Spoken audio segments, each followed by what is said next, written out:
شاید فکر کنی هر دارویی که مایع باشه رو باید بذاریم توی یخچال. اما اینطور نیست. نگهداری اشتباه یک دارو میتونه اثر دارو رو کم کنه یا حتی از بین ببره. بذار بیشتر برات توضیح بدم.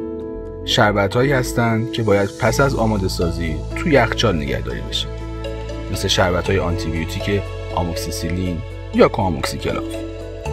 این شربت‌ها پس از مخلوط شدن با آب باید در دمای 2 تا 8 درجه یعنی دمای یخچال نگهداری بشه و معمولاً تا 7 روز استفاده بشه.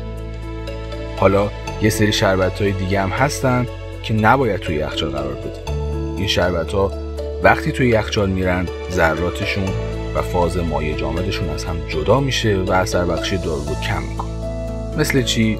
مثل شربت کلاریترومایسین که یک آنتی بیوتیکه. این دارو تو دمای یخچال پایداری کمی داره و وقتی سرد باشه طعم تلخ دارو بیشتر حس میشه.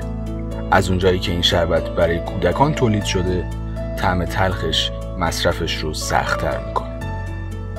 شربت‌هایی هم هستن که حاوی مقادیری از شکرن تا طعم دارو رو بهتر کنه.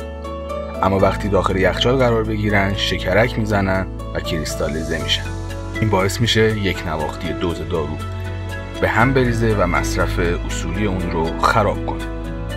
مثل شربت دکسترومتورفان که یک شربت سرفه است یا استامینوفن که برای تب کودکان داده میشه. حالا سوال اینجاست، از کجا بفهمیم چه دارویی رو چجوری باید نگهداری کنیم؟ اول اینکه میتونید به برچسب و بروشور دارو دقت کنید.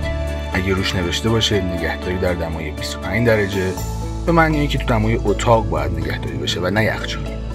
و اگه روش نوشته باشه نگهداری در دمای 2 تا 8 درجه به معنی اینه که داخل یخچال قرار بدی.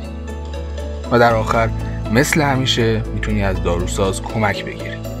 خوب باشی.